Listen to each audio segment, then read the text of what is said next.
감사라는 것은 어떤 것일까라고 생각해 봤을 때 감사는 언제나 믿음의 본질을 드러내는 역할을 합니다. 환경이 아니라 은혜를 바라보는 시선에 따라서 감사가 나오기 때문에 그렇습니다. 그런데 사람들은 하나님의 그 은혜를 누리고 또 풍요를 누리면서 살아가지만 오히려 그럴 때 하나님을 더 잊어버리고 살아갑니다.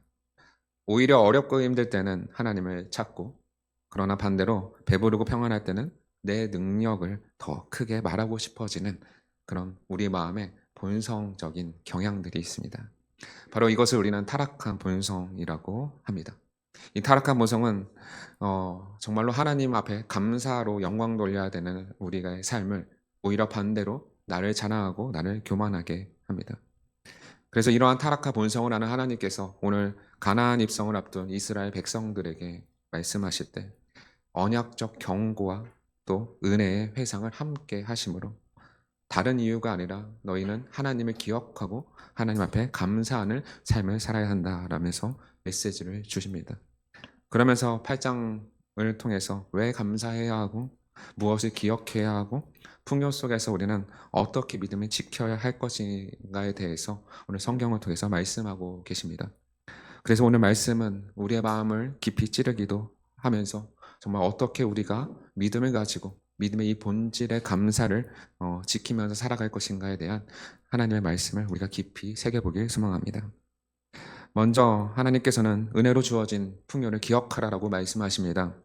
10절에 보면 내가 먹어서 배부르고 내 하나님 여호와께서 옥토를 내게 주셨으므로 말미암아 그를 찬송하리로다라고 말씀하고 있습니다. 오늘 이 신명기의 배경은 모세가 가나안 땅을 앞선 출애굽 2세대입니다. 에게 전하는 세 번째 메시지입니다.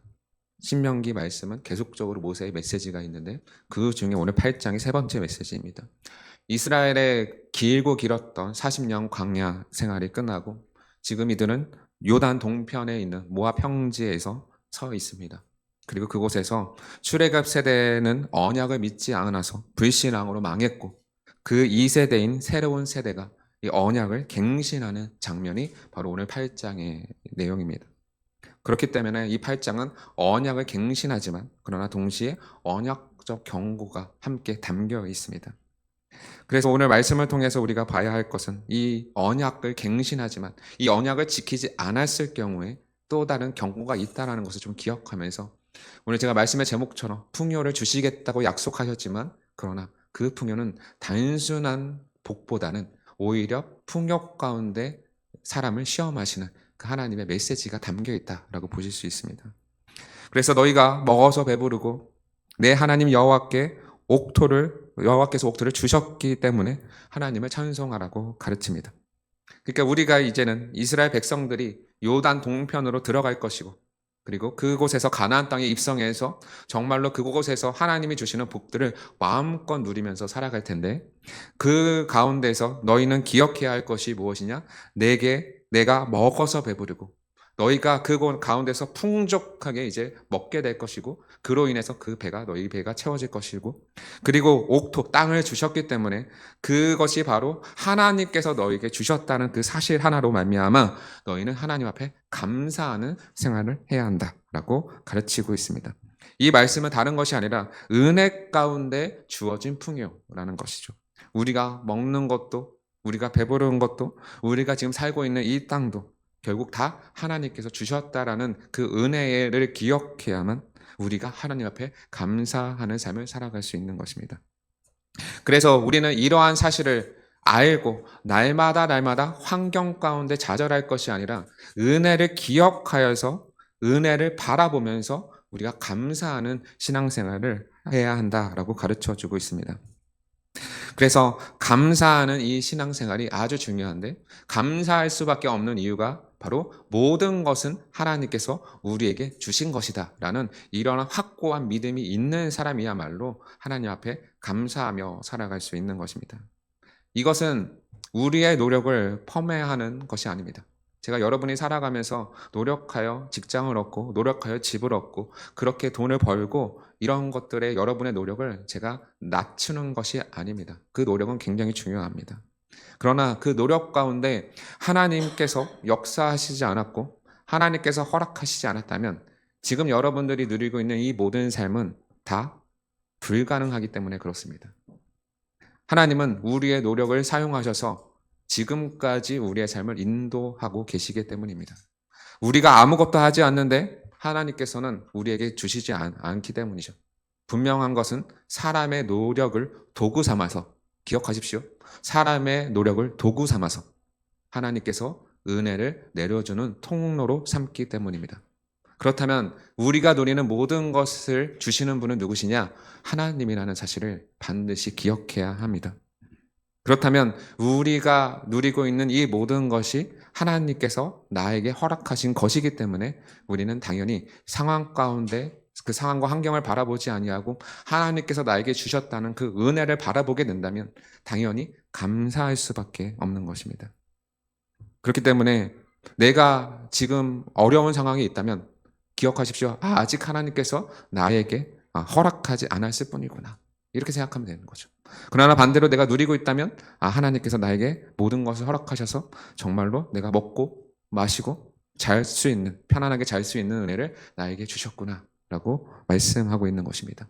그렇다면 우리는 우리에게 주신 모든 환경 가운데서 우리가 감사로 하나님께 영광 돌릴 수밖에 없다는 사실을 우리가 기억할 수밖에 없는 것입니다. 그러므로 여러분이 분명한 이러한 믿음이 있을 때 하나님 앞에 감사하며 나아갈 수 있습니다.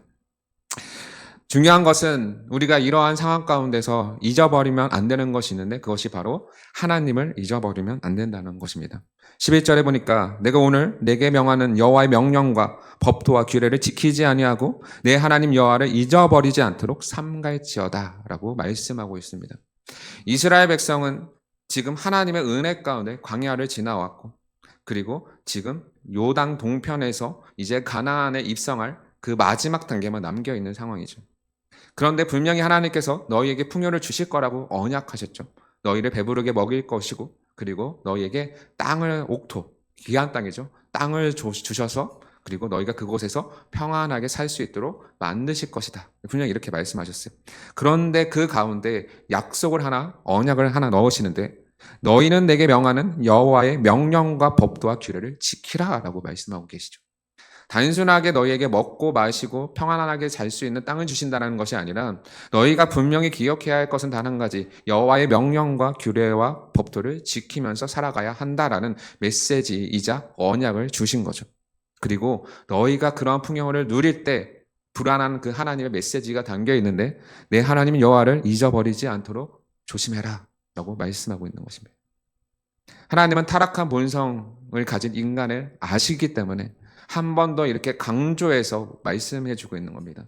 우리가 배부를 때, 우리가 정말로 아무런 걱정 없이 살아갈 때 우리는 분명하게 하나님을 잊어버리고 살아갈 것을 아시기 때문에 너희가 이 땅을 살아가면서 그 풍요 가운데 하나님을 잃어버리지 않도록 조심해라 라고 분명한 당부의 메시지를 주고 있는 것입니다. 이스라엘 백성들이 풍요할 때는 분명히 하나님을 찬양했지만 그러나 그 풍요 가운데 결국은 하나님을 잊어버리고 그리고 살아갔던 그들의 모습을 기억하십시오. 우리는 성경을 통해서 이 역사적 배경을 이미 다 알고 있습니다.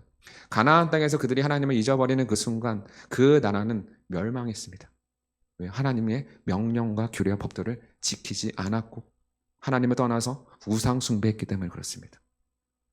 하나님이 주셨다는 그 모든 생각을 잊어버리고 자신의 노력과 자신의 결과물로 그것들을 바라보고 그러니까 하나님은 없어지고 그 문화 속에 담겨져 있고 문화 속에 녹아들어가고 우상 숭배하는 그들과 하나 되어져서 마치 자신들이 이룬 업적처럼 느껴졌을 때 그들은 하나님을 결국 잊어버렸습니다.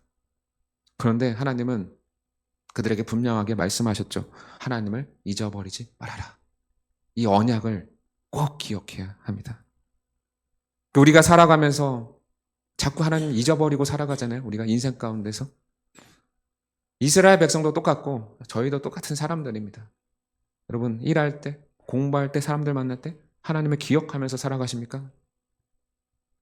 아니죠. 우리는 날마다 하나님을 잊어버리고 살아갑니다. 바쁘다는 이유로, 힘들다는 이유로, 내가 정신없다는 이유로 하나님을 잊어버리고 살아가죠. 그런데 오늘 말씀에서 분명하게 말씀하십니다. 너희는 하나님을 잊어버리지 않도록 조심해라.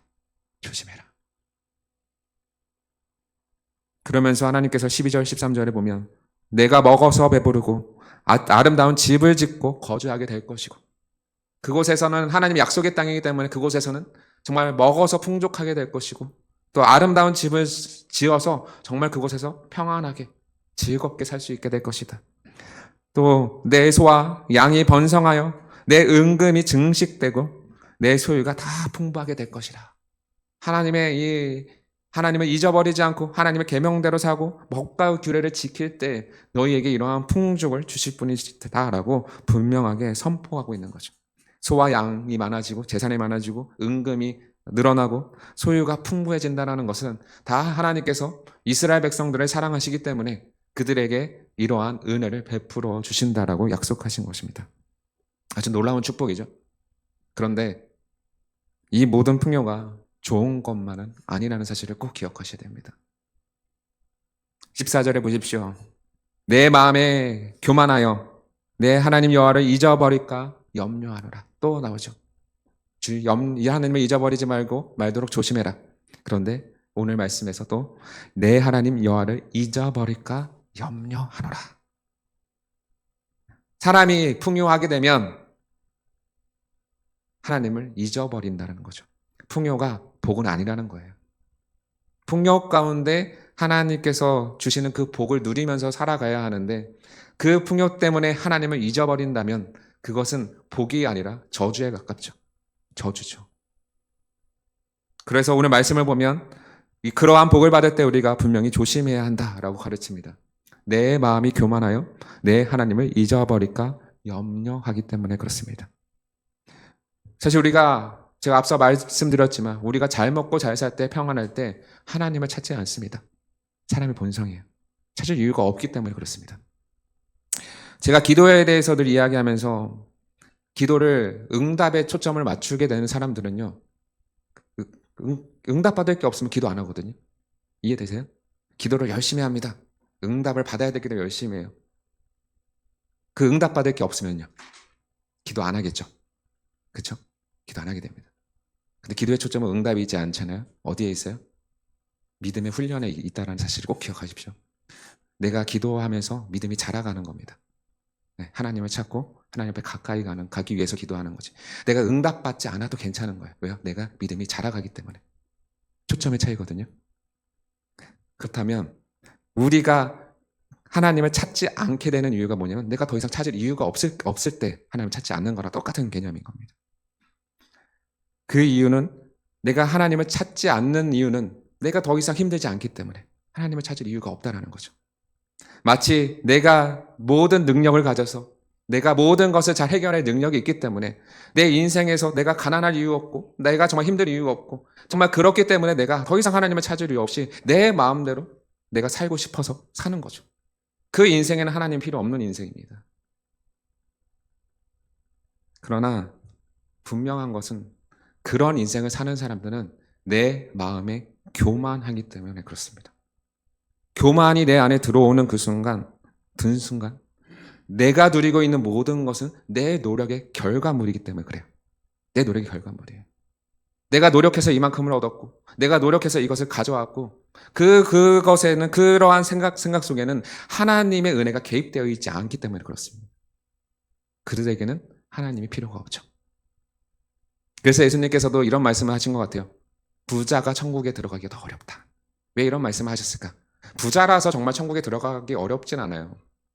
부자도 똑같이 예수님을 믿으면 구원받습니다. 거지도 예수님 믿으면 구원받고 부자도 예수님 믿으면 구원받아요. 방법은 다 똑같아요.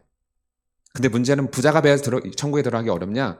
부자는 모든 것을 누려서 풍요롭기 때문에 자신에게 하나님이라는 존재가 필요가 없거든요. 필요 없기 때문에 오히려 예수 믿기가 더 어렵다라는 결론입니다. 그러니까 이 풍요가 결국은 풍요를 누리고 있다는 이 사실이 내 노력의 결과물이라고 여기는 사람들은 결코 하나님을 찾지 않고 하나님이 필요 없는 사람들이 되는 것입니다. 이것을 꼭 기억해야 합니다. 그래서 우리는 이 마음의 교만을 내려놓고 내 인생에 있어서 하나님이 주인 되시고 내가 누리고 있는 이 모든 것은 하나님께서 특별히 나에게 주신 은혜라는 것을 기억해야만 내가 교만하지 않고 겸손하게 이 땅에서 하나님을 찾으며 하나님을 기억하며 살아갈 수 있는 것입니다. 내 노력에 초점이 있는 것이 아니라 하나님께서 내 모든 것을 누릴 수 있는 은혜를 나에게 주셨구나라는 은혜에 초점을 두는 그 사람이야말로 하나님 앞에 감사하고 겸손하게 이 인생을 살아갈 수 있게 되는 것입니다. 그래서 하나님은 이스라엘 백성들이 너무 걱정되어서 너희의 시선을 풍요에 두지 않고 은혜로 돌려라 라고 말씀하고 있는 거예요. 14절 후반절에 보면 여호와는 너를 애굽 땅 종되었던 집에서 이끌어내신 분이시다. 너희가 애굽에서 살았을 때 종되었고 거기서 고난받고 살았을 때 누가 너희를 이끌어내셨느냐? 바로 하나님께서 너희를 이끌어내신 그 하나님입니다. 이 은혜를 기억하면 하나님을 잊어버릴 이유가 없기 때문에 이 메시지를 주시는 거죠. 보십시오. 15절에 너를 인도하여 광대하고 위험한 광야 곧 불뱀과 정갈이 있고 물이 없는 간조한 땅을 지나게 하셨으며 또 너를 위하여 단단한 반석에서 물을 내셨던 분이시다. 하나님은 자꾸 이스라엘 백성들이 하나님을 잊어버릴까, 마음이 교만할까, 풍요 때문에 하나님을 정말로 잊어버리면 살까, 그것이 걱정되어서 은혜로 자꾸 이끌어 가시는 거예요. 그 위험한 광야 가운데 40년을 아무도 상하지 않고 그곳을 지나왔다는 것 자체가 기적이거든요. 하나님의 은혜가 없으면 이것은 불가능한 것이기 때문에 불뱀과 정갈이 있고 물이 없는 그 간조한 땅을 어떻게 이스라엘 백성들이 40년 동안 그곳을 살 수 있냐 이거예요. 말이 안 된다는 거죠.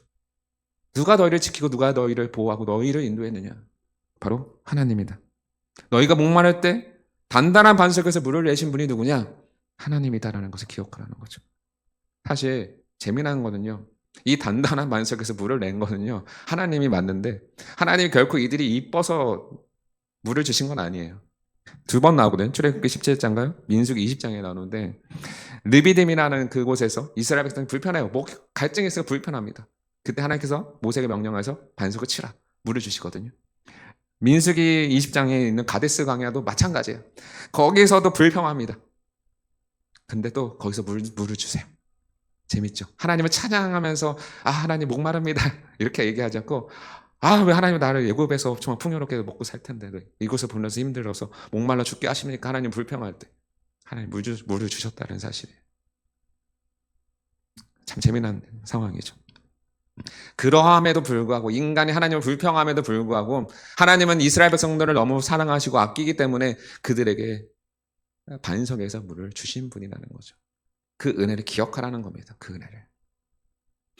16절을 볼까요? 내 조상도 알지 못하던 만나를 광야에서 내게 먹이셨나니. 하나님께서 광야 주셨잖아요. 출애굽기 16장이 만나장인데 그곳에서 하나님께서 이스라엘 백성들이 굶어 죽을까 봐 광야를 무료로 내려주시잖아요. 날마다 광야를 끊임없이 주시고 언제 광야가 끊기냐? 여호수아에 넘어가서 만나가 끊깁니다.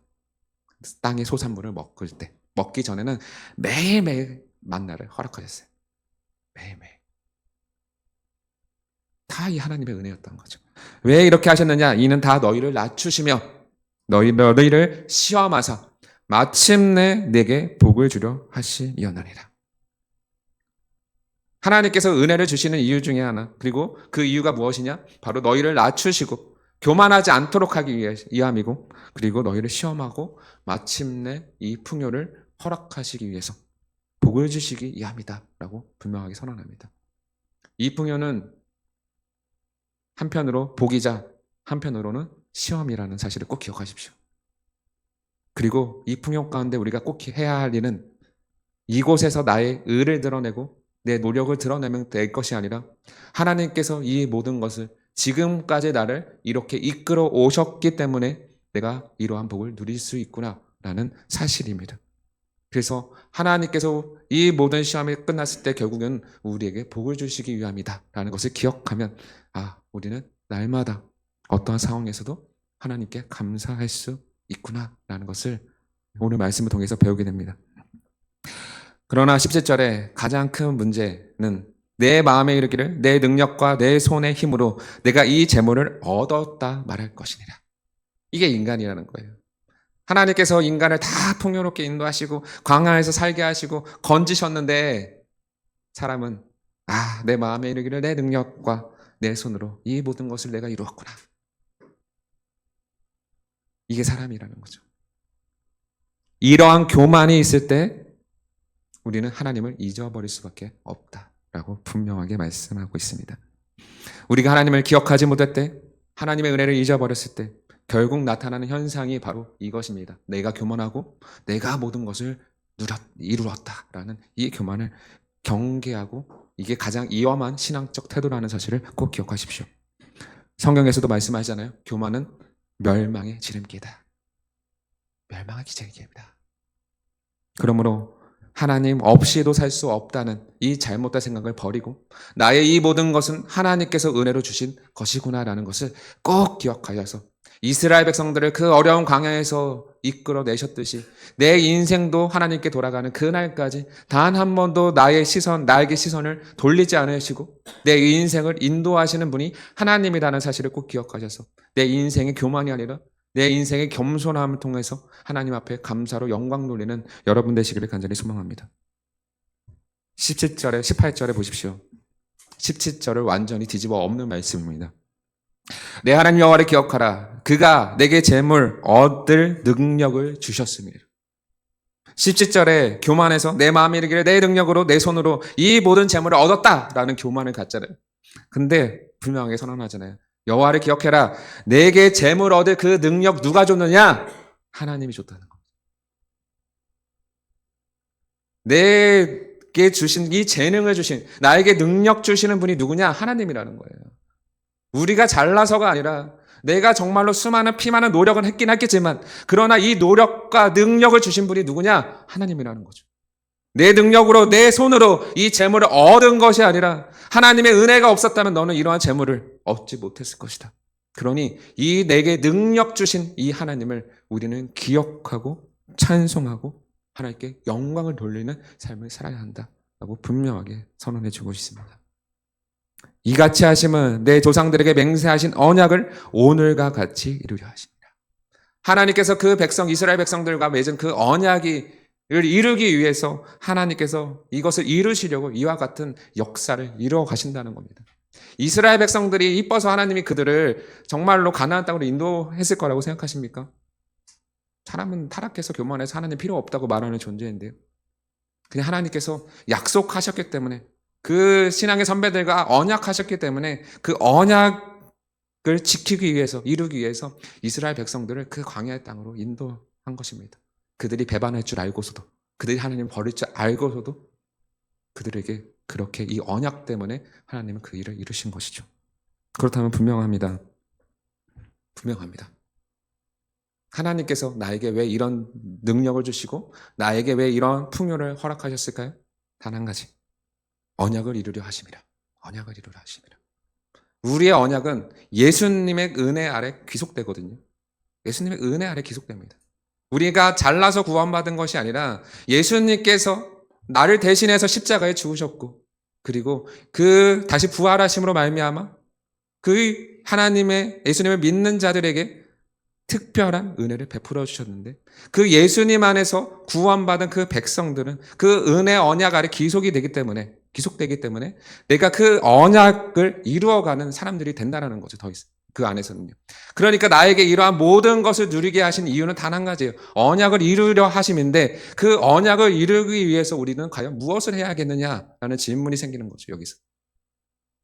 여러분, 언약을 이루기 위해서 우리가 누리는 것뿐만 아니라 하나님 예수 그리스도께 우리에게 그 명령하신 그대로 복음을 전하고 또 교회를 세워가고 그러기 위해서 너희에게 이 풍요를 주셨는데 너희가 이러한 풍요를 누리면서 내 능력으로 내 것이라고 이야기하는 순간 하나님은 그것을 시험이라고 여기시고 그것을 다 버리게 하시겠죠.